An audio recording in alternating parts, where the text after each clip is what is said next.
We've got barbecue back here. You're all invited. Welcome to the Sloopcast. How are you doing today, Kyle? Doing all right, Jared. Doing all right. How are you doing? Not a bad week of college football. Not a bad week of college football. We had a couple good games. Mhm.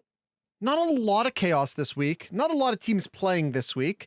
It seems like last week and this week seems to be the popular bye week weeks.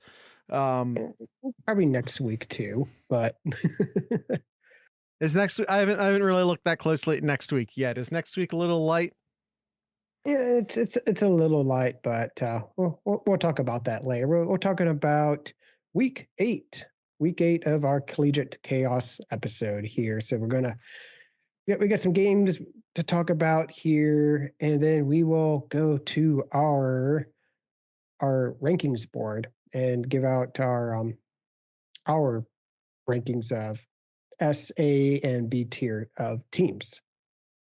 So let's jump right into it with our noon games. I believe it was the noon games here. Almost an upset to start the day here. Clemson and Syracuse. Clemson benching DJ. Yeah. And then coming out towards the end of the second half and pulling out the win against Syracuse, 27-21 in the Battle of the Orange teams. Yeah. I don't know if anyone saw it, the Sloop Picks thumbnail. I went like all orange. That's just what I decided to do. It's like all the orange teams, because we had this game. We also had Texas, Oklahoma State. It was a very orange weekend. But yeah, this was a game that, once again, it feels like we say this a lot, Clemson could have easily lost. Dabo did state that DJ was still the starter going forward, though. Yeah, and his reasoning was a little odd. I don't have the exact quote, but he said something like, sometimes DJ's just going to miss all of his passes. He didn't say miss all of his passes. I said that. But he just sort of shrugged it off, and I don't know. I feel like the Uiagalelei, with all due respect to his little brother, who I hope plays for Ohio State, but I think the Uiagalelei experiment at Clemson should be nearing its end, in my opinion. There are two teams that I'm begging them, not because I necessarily want the teams to do well, but just because I like watching good football. There are two teams that I am like begging them to put in their backup quarterbacks. Because if you're going to beat a good opponent, like a really good opponent, like better than Syracuse or Minnesota, you're going to need better play from your quarterback. Mm-hmm. Yeah, and he had 3 turnovers in that game. One of them You're ahead of me, Matt. You're ahead of me. Yeah, one of them ended up being a fumble for a touchdown as well. And he almost caused the team to lose. Yeah, and it might have if he did not get benched. I mean, it's hard to say, but I kind of think that Clemson loses this game if they don't make the quarterback swap. Mm-hmm. It's always hard to say, but yep. All right. Moving on, Jared. Rutgers continues to win here, beating Indiana 24-17. Why is this in our rundown? Oh, because there's no the other games to talk about. Because it was a light weekend of games. Is that why? Yes. Okay. Jared. That's it. I got nothing else. I got nothing else to say. Rutgers is 4-3 right now, Jared. They are 4-3. Who are their losses? Iowa, Ohio State, and a 1-point loss to Nebraska. Yeah, you can't lose in Nebraska in the year 2022 and expect any respect from me. Rutgers is almost bowl eligible. Well, you know what, Matt? You're right. Yes. Number 3 in the East, right. That has to still be Penn State. I would think. No. Yeah, they're 5th. They're 5th, buddy. Rutgers is 5th? Rutgers is 5th. Is what would be like Ohio State, Michigan tied for 1st, and then Penn State 3rd? You got it. Yeah. And then Maryland is fourth, which has been a surprise team too, being 6-2 so far. Very, very surprised. Matt with the chart. Yeah. All right, Maryland's 3-2 in conference. Rutgers is 1-3 in conference. yes. Yeah, it's one thing you have All to right. keep in mind. You have to look at the conference record, not the overall record, when you're talking about positions within the Big Ten. Yes. All right. Next game, Jared. Cincinnati narrowly escapes SMU 29-27. This is who Cincinnati is this year. They, we talked a lot in the Monday episode about like the difference between teams like Ohio State and teams like Iowa, which often has a lot more to do with depth than it does your starting 22. Yeah. And Cincinnati, and we talked about how Iowa sometimes needs to rebuild because they don't have that kind of depth. So some years they'll be good and some years they won't be. And in the case of Iowa, they're both simultaneously amazing on the defensive side of the ball and one of the worst teams I've ever seen on the offensive side of the ball.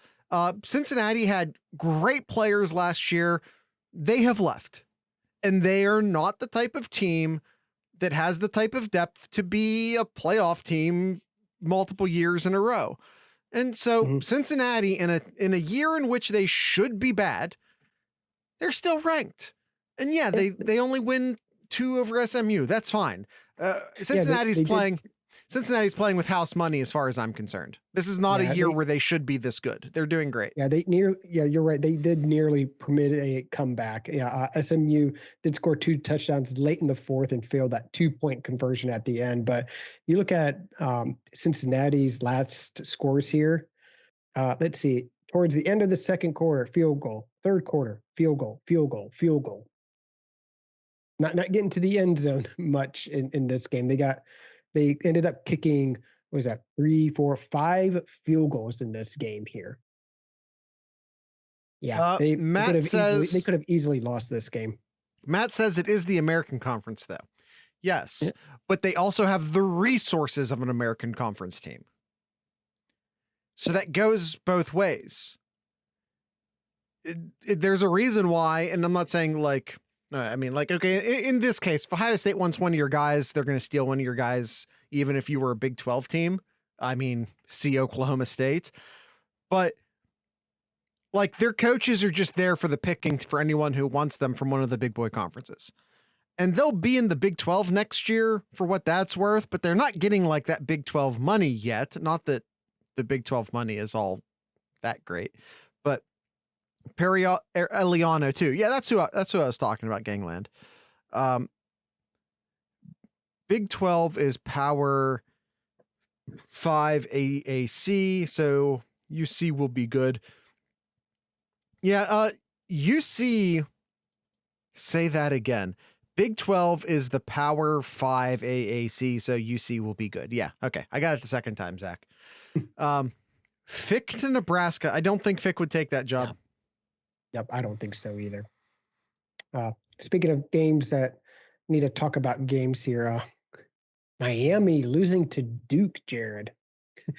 People were ready to put Miami as a potential contender for the ACC this year, and yeah, no, definitely not. They're now 3-4 for the year, and coming off a 45-21 loss to the Blue Devils. England says, referring to Fick, I don't think he'd want to leave Ohio. I think he would leave Ohio, but not that far. I think he knows that his strength is recruiting in Ohio, and I don't see him leaving Ohio or a state that borders Ohio. I think it would be very interesting if, for example, the Marcus Freeman experiment doesn't work out at Notre Dame. I think that's a interesting name. I would watch, and I think it would also be interesting to see what happens if Penn State decides to move on from James Franklin. Mm-hmm. Yep. I think that would be another interesting destination potentially for him. Is they the college football equivalent of Andy Reid? That feels like a pretty solid comparison, actually. I had never considered that before. That seems to make a lot of sense. All right, Wake Forest, Jared. Wake Forest continues to win here. This is a team that we don't talk a lot about. I know they had that near victory against Clemson a few weeks ago, but they still keep on winning games here. They beat Boston College handily 43-15. Do we need to take Wake Forest seriously? I mean, define seriously. As a contender? A contender for that's complete that sentence is what I'm asking. If you're going to say the playoffs, no. ACC. Yes. They're in the same. I can never keep the Atlantic and Coastal figured out in my head. They are in the same division as Clemson and Syracuse. And they've already lost to Clemson, yes? They did, yep. Yeah, so maybe not, because Clemson would have to lose 2 in order for them to get back into the conversation, and that is tough. Yeah, and looking at Clemson, well, not an easy road. Clemson does play Notre Dame. But that doesn't count. It's not a conference game. That's true. That would not help Wake Forest. So they only have 2 conference games left. They only have 2, and that's Louisville and Miami. Yeah, no, they're Wake Forest is done. Sorry, Wake Forest. Yep. All right, moving on here, Jared. Another game, Jared. Battle of the Orange. Oklahoma State and Texas. Yeah, this was such Oklahoma a Big State 12 game. 41-34. It was a hell of a game, Matt. It's such a Big 12 game. Texas, as it turns out, not back. No. Man, like something about Quinn Ewers, and I know like we're talking to primarily an Ohio State audience. And I know that people have a lot of feelings regarding Quinn Ewers. I get it. He at times looks amazing, but at other times looks like he needs to throw the ball as hard as possible all the time. He's not there yet. He's not there yet. We do have to keep in mind that, you know, he missed a bunch of time. This was, Kyle, is this his 3rd start? Is anyone confirm that for me? Yeah, it's only his 3rd start. Yeah, because it is. He played against Bama, got hurt, and then just came back. Not this week against Oklahoma State, but the week prior, right? Did they play a week prior to was Bama and Texas week 2? I forget. It doesn't matter. He only has like 3 or 4 starts. He did play against Oklahoma. Okay. But you understand my point. Like he's not, he should be a freshman in college right now. That his age should be a freshman in college right now. He only has a few starts under his belt. There's a lot of people like burying Quinn Ewers. Just slow down on that. He's obviously incredibly talented. I think he needs to get his finesse game down. I think he needs to get his mental game down. And you know, some guys will figure that out and some guys won't. But he's not there yet. Yeah. But that was a hell of a comeback though by Oklahoma State, and it was a fantastic game. I don't know about that. It was a fun game. All right. Listen, Big 12 games are a lot like watching like Transformers movies or other like big special effects heavy movies. They're not good movies, but they're a lot of fun. And that's how I feel about most Big 12 games. All right. How do you feel about this next game here, Jared? UCLA and Oregon. Oregon just coming out of the gates, just on fire, scoring 28 points in that second quarter to beat UCLA eventually 45-30. My I first did thought not. was good job on UCLA for at least coming back. Because I went to bed at one point and I think Oregon was beating UCLA much worse at that time. So Yeah, halftime was 31-13. yeah, I think that's about when I checked out. So I guess good job.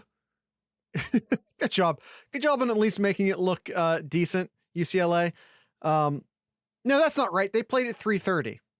What game am I thinking about? What game did I check out on? Was it Washington? That's the game I was Washington. it was the Washington game. That's what I'm talking about. No, I did check out on Oregon UCLA, but it was just because there were other better games on the 3:30 spot. Mm-hmm. That's it. There are other more competitive games on. All right. Yeah, now there are no undefeated teams in the Pac-12 now. Now your leader is Oregon, who got smashed by Georgia in week 1. And that's probably a good thing they played them in week 1. And maybe it doesn't mean as much as it might have been, but we'll cross that bridge. We'll cross that bridge when it comes, though. It's hard because they didn't just lose. Yeah, they got smashed. Yeah. And if any Buckeye fans remember, when you get smashed in a game, people remember. Yeah. Speaking of smashing, LSU smashes Ole Miss 45-20. Here is your Team Chaos moment, Team Chaos game for the week. Probably your only true Team Chaos of the week, unfortunately. But yeah, LSU started the season garbage. Like seriously, one of the worst LSU teams I had seen in a long time. And now they're figuring stuff out. So LSU in September, garbage fire.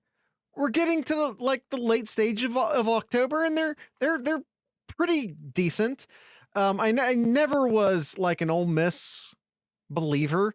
The Ole Miss is just the latest of teams that are ranked in the bottom half of the top 10 to just eventually lose because there aren't 10 top 10 teams this year, which is a thing we've said 1,000 times this year.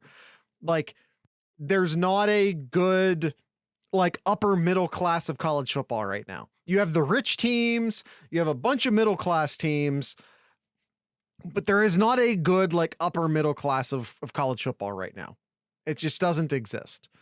And Ole Miss was just one of those teams that got into the top 10 by default, much like Penn State before they got smashed by Michigan and so many other teams we've seen in the 7th, 8th, 9th spot just get run out of the top 10. We just saw UCLA get run out of the top 10. You know what I mean? We'll continue to see this year.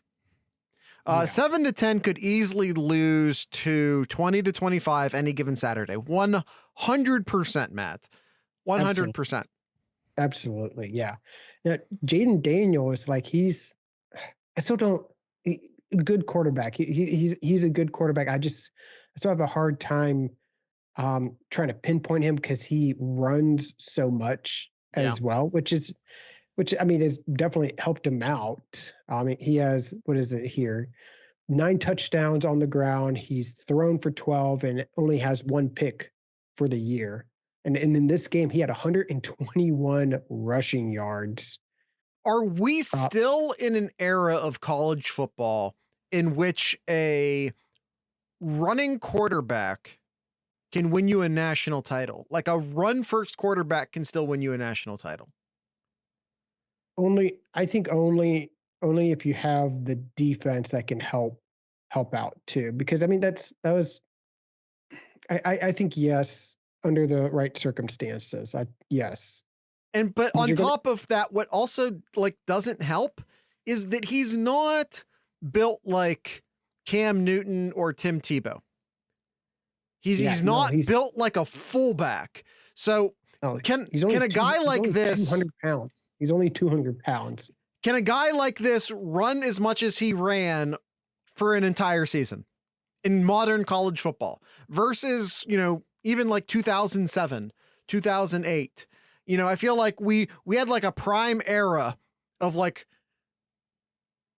for decades in college football where you can go win a national championship with a run first quarterback.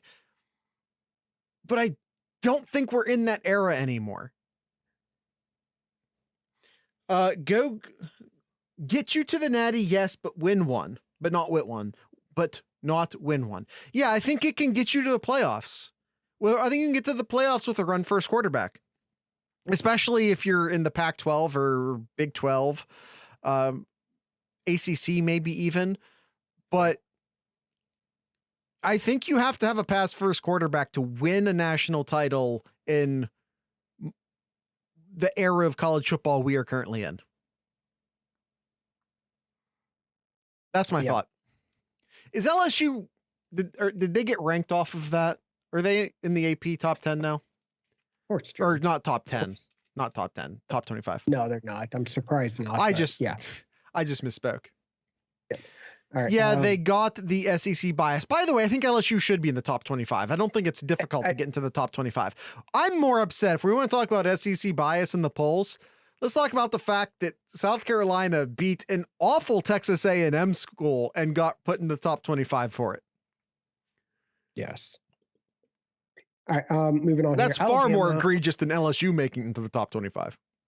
Yeah.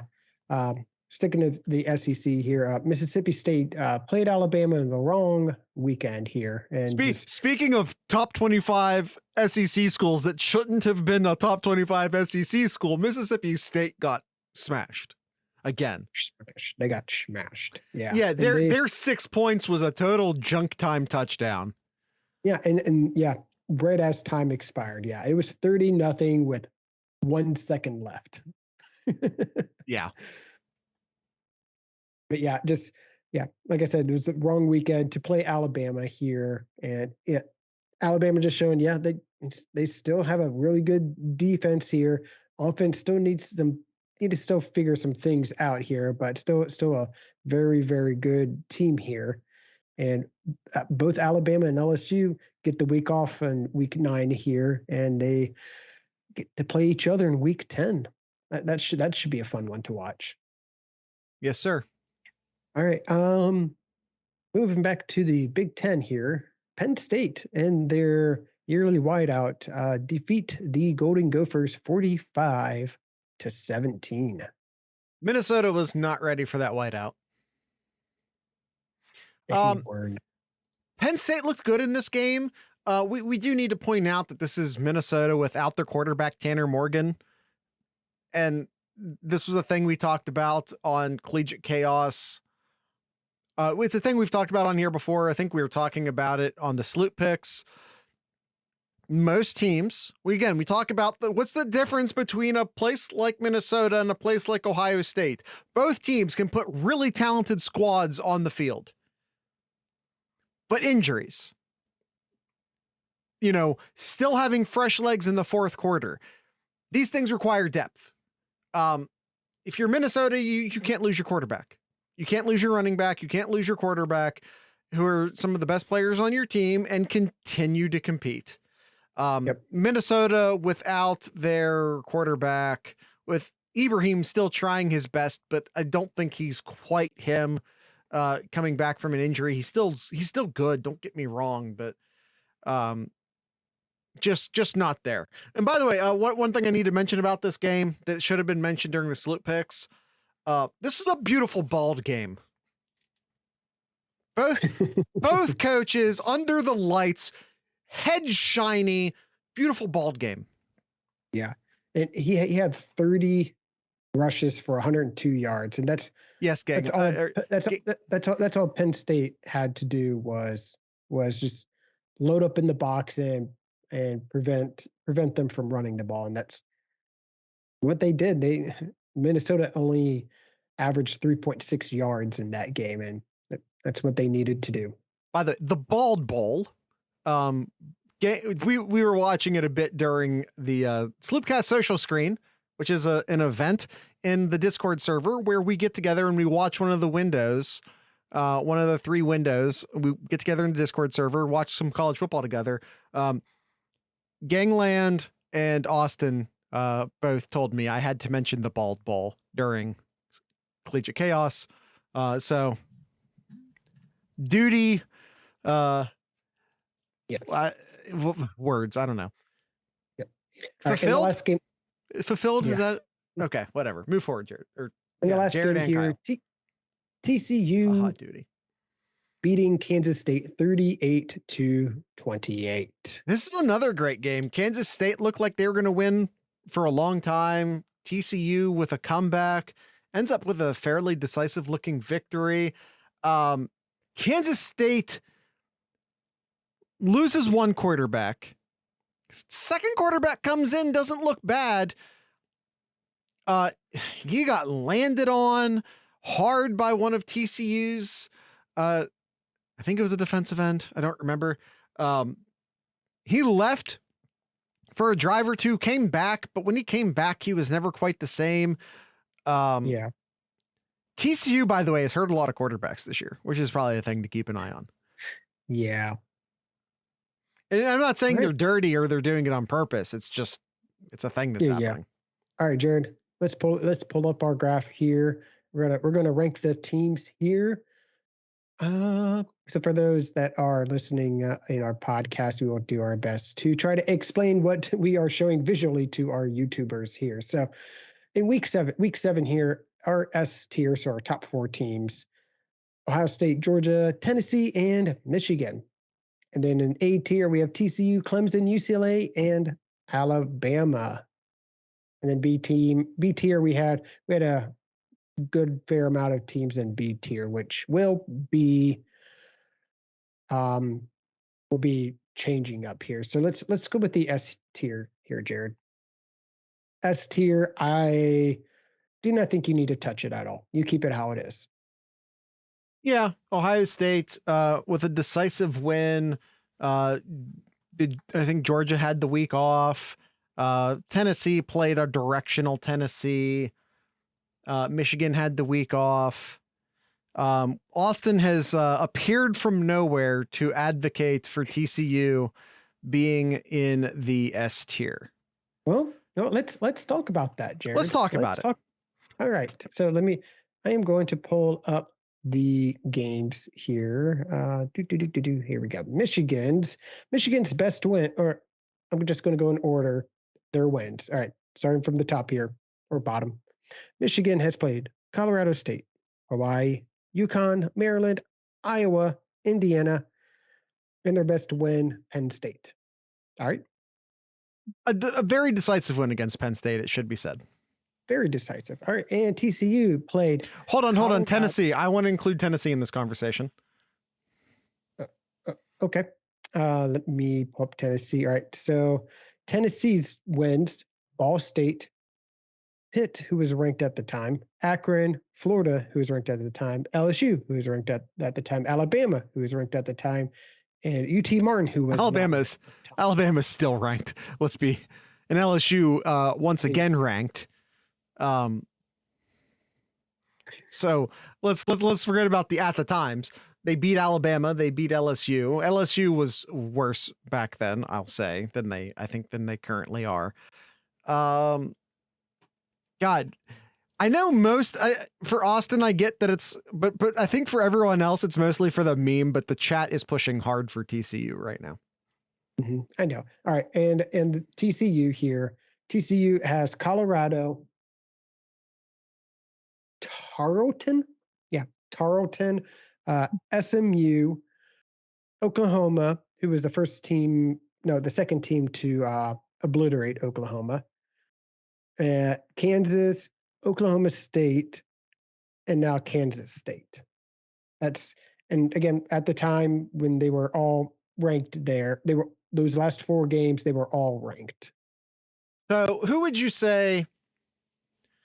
Okay, is it fair to say that Tennessee has 2 good quality, like legitimately good quality wins at least? Mm-hmm. That TCU has 2 really good quality wins at least, and that Michigan only has 1? Yeah, I think so. Is that enough to make a swap? You're welcome, Austin. Yes, let us swap Michigan and TCU. Georgia let's doesn't either, though. And I know you don't want to hear this, but like Georgia passes the eye test. Jared, let's swap them. Let's swap Michigan and TCU here. Convince an Ohio State podcast to bump down Michigan. Good job. All right, so Ohio State, then Georgia, then Tennessee, and TCU are our top 4. And then A tier, I think Michigan right there at 5th. I'd be perfectly fine with them being with the first team right on that bubble in the 5th. And then I guess Clemson can go there. They're undefeated. They're in the driver's seat for the ACC championship. I mean, those are your 6 teams, last 6 undefeated teams. So, yeah, that's fine. And then you still got to put Alabama there because they can still run with it and end up getting to the conference championship and then winning and then getting their way back into the playoffs. So absolutely, they be in the A tier as well. And I've gone ahead and just moved UCLA down just so we have like a clean S tier and A tier. And I think this is I would also say is our order, right, Kyle? Ohio State 1, Georgia 2, Tennessee 3, TCU 4, Michigan 5, Clemson 6, Alabama 7. So let's review A and B tier, Jared. What would you classify as an A tier team? I think you have to be. I think first and foremost, like if you're undefeated, is a good, and then like if you have a loss, it needs to be a real good loss. A real good loss. Okay. Like like Alabama, for example, lost to who we consider the 3rd best team, and they lost close. They lost at a game-winning field goal. Okay. That's a good opponent on a last-second play. All right. Could you say the same thing about Oklahoma State? Let's have a conversation about it. Oklahoma State had a 3-point loss, just like Alabama did, to TCU, which TCU's now in our S tier as well too. And they just beat a Texas team who I legitimately think is not as bad as their record, shows. I think Texas has upside to them. And Oklahoma State has some good wins as well too. I mean, they convincingly beat Baylor. They came back to beat Texas just this last weekend. I really like this Oklahoma State team, and I'd be fine putting them in that last spot in the A tier. Perfectly fine with it. Well, I just want to say that A tier is not limited to force. Like S tier, if anyone's new here, S tier we say has to be 4 teams. That's like our playoff prediction. It has to be 4 teams. A tier, we don't have a hard set number. So and I think on that cusp of the A tier, I'd be fine keeping them at B tier, but on that cusp, and it's really hard for me to put them in the A tier because of what happened in week 1. But Oregon's really looking good. Oregon's looking really good. But if you have one loss, it has to be a good loss. And quite frankly, it wasn't. It was against a really good team, but you got shellacked. Mm-hmm. Yeah. All right. So B tier. Yeah, we mentioned Oregon. Yep, Oregon stays exactly where they're at. Ole Miss. I think it's their one loss. It is. It is. They did get run off the field though.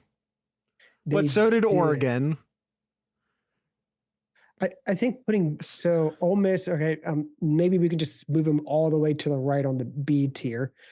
Syracuse. I think we're showing a little bit of recency bias. To have hold on. Oregon all the way to the left.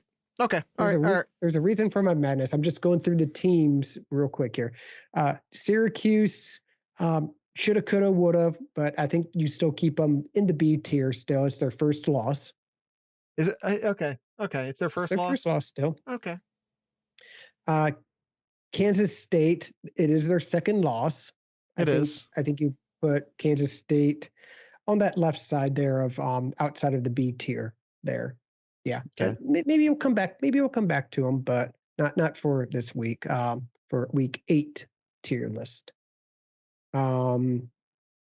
Wake Forest, keep Wake Forest where they're at there. South USC, keep where they're at. Illinois keeps winning, or maybe they didn't play. I don't remember, but Illinois only has one loss. USC there. did not play. Yeah. Utah has a second loss, but I think they've been looking pretty good. So I think we keep Utah because of their recent win over USC. So I think you keep Utah there. And we're not just for the record, we are not ordering B tier. No. B tier is not in an order. So I think who you need to add back up in here, I think you need to put, even though they got stomped 2 weeks ago, I think you put Penn State back up in the B tier. They only have one loss. And I think they belong in the B tier somewhere.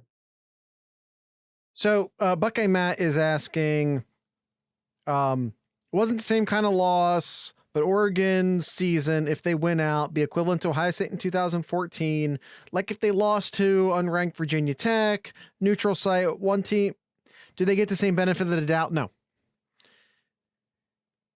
With Virginia, Ohio State lost by what, 14 points? And how many points did Oregon lose to against Georgia? Not as many as Georgia could have put up if they wanted to. Like, it was just never a contest. I think with that team, we saw with with Ohio State and Virginia Tech, we saw a team that was flawed in specific ways, and that's why they lost. And then we watched them as the year went on fix those flaws.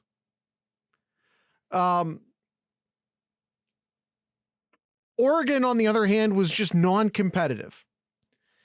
You could also make like, oh, well, Virginia Tech wasn't that good, so Ohio State maybe just got caught sleeping. Like, you don't even get like the caught sleeping excuse with Georgia. You just got demolished. And I honestly don't think there's coming back from that. And it also just might depend upon, like, who is there to pick from. Yes, but in my mind, a blowout loss to number 1 team at a neutral site is equivalent to losing to an unranked team by 2 scores at home. I disagree. Yeah, I disagree as well. I think everyone knows that attrition is a thing, and sometimes you just get caught sleeping playing an inferior opponent. Like, sometimes that just happens. That's college football. This was a game in Atlanta is a home game for Georgia. This is also a good point. It was a neutral site. So I think it's fair. I think what we have here as far as that B tier, I put Penn State back up there. I think putting Penn State up there is just so we can put them back down still. Just so we can put them back down next week. Yeah, I would put but at least up for right now. Kentucky has multiple losses, so we're not going to put Kentucky. I think the only other 1-loss teams, Jared, that I see here would be Cincinnati, UNC, and Tulane, which I do not care to put them up there. Does anyone want to make a case for UNC? And I mean, like, literally, Kyle, do you want to make a case for UNC? Does anyone in the chat want to make a case for UNC? I'm getting no's. I got a no from Kyle. I got a no from Gangland. UNC's best win is Miami. Oh God. Or Appy State. Oh God. Maybe Duke. Oh God. Maybe Virginia Tech. Oh God. All right. So I'm fine with this. So, and So are you good with this here, Jared? What we have listed? S tier, we have Ohio State, Georgia, Tennessee, TCU.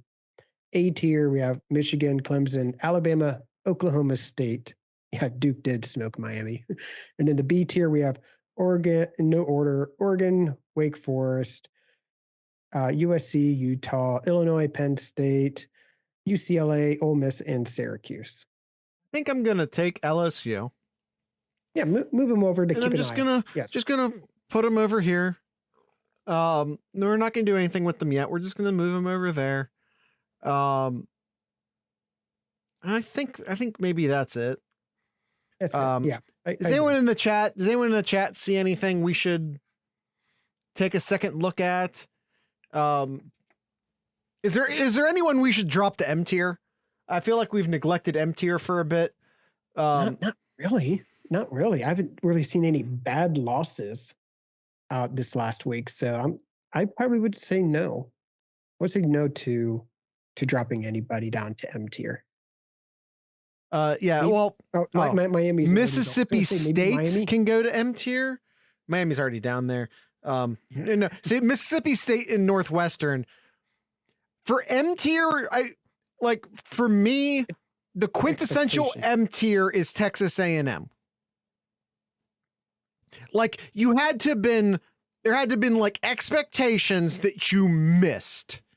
So it's not like just like, oh, Colorado sucks, toss Colorado down there. You know what I mean?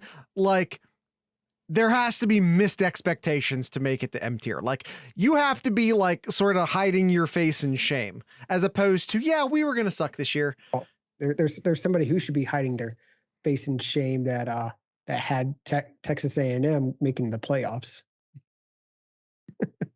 Yeah. He also had Pitt. Yeah.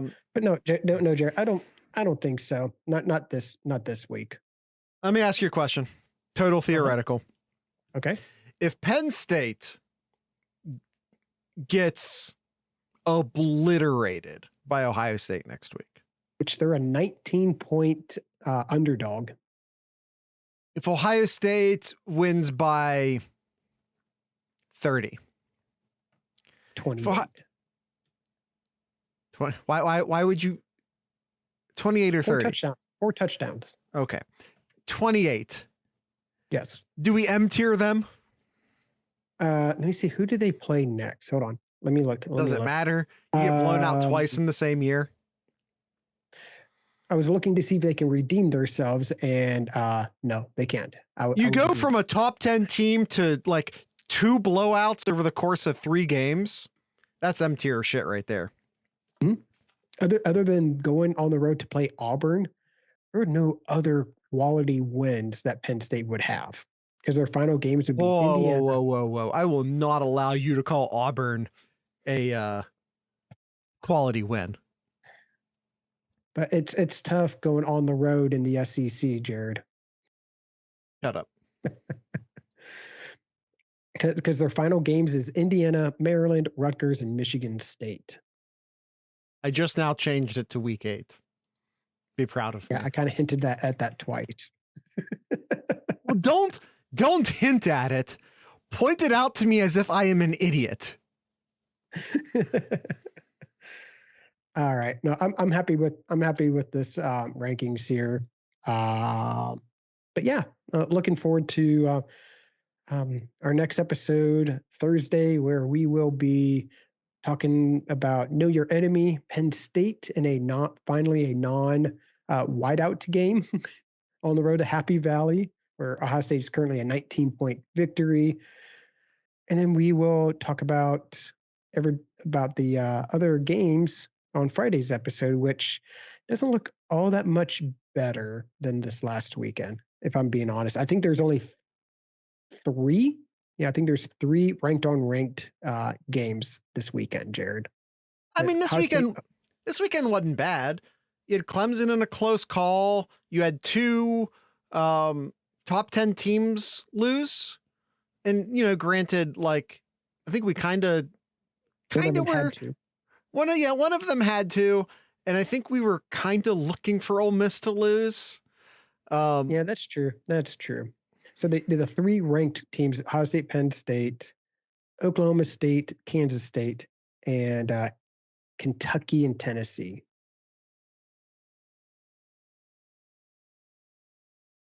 Okay. Well, we'll see. When was the last Ohio State at Penn State game that wasn't a whiteout game, and then we can't count 2020 because there was no one in attendance. I know when the last time Ohio State lost to Penn State, that wasn't a whiteout. I don't know if that was the last time. That's a good question, though. I'm not sure. I know the last time Ohio State lost to Penn State at a non-whiteout was 2001. Interesting.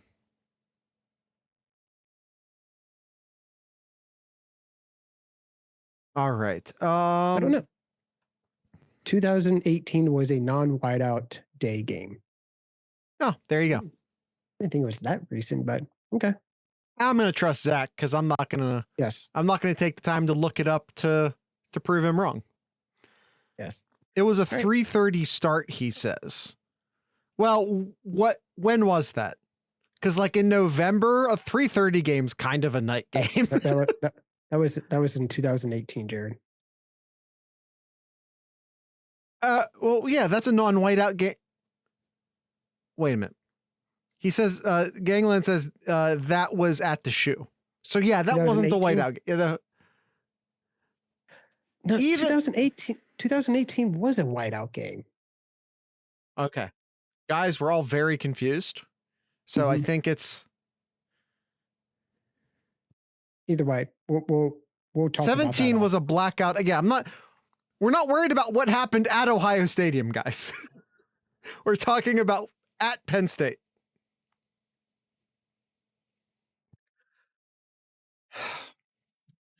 We're going to end the episode now and let this be a mystery that's solved this is a cliffhanger. This is a cliffhanger. Or it might be a cliffhanger. Depends upon if we remember to pay it off later. Spoiler alert, we won't. We have confused the host. Well, because that's Zach, I trusted you. And then it all went to shit. We're moving forward. yes. Oh, hold on. Buckeye Matt showing up with receipts.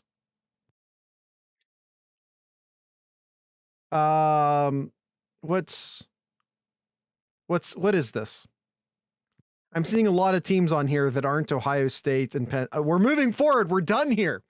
We're ending this episode. Check out the sloopcast.com. It's essentially a hold on. They deserve punished. They deserve punished. We're going back to this screen, and then I'm going to take this Buckeye Huddle logo, and then I'm going to cover the chat because they deserve to be punished. The chat deserves to be punished. Okay.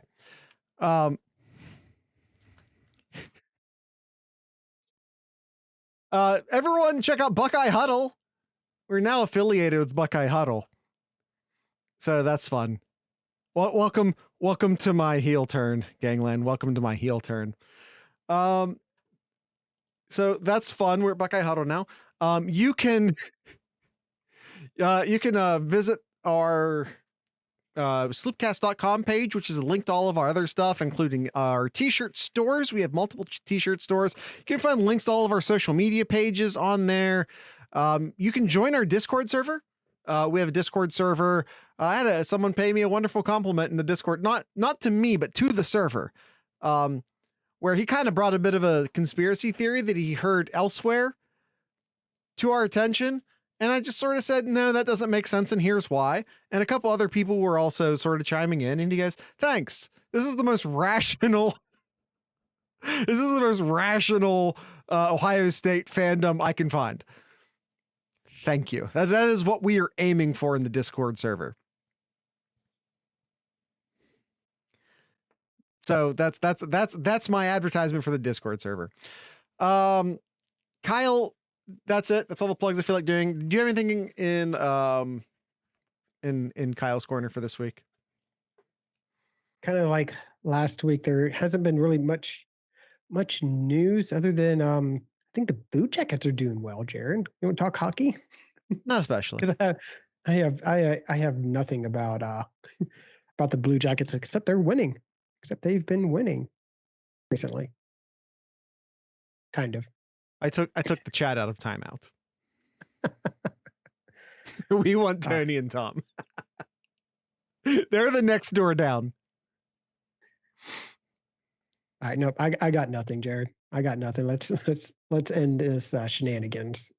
Yeah, we have slipped into shenanigans for sure. Tonight's ending music will be brought to you by a Columbus band called Room and Board. A Columbus band called Room & Board.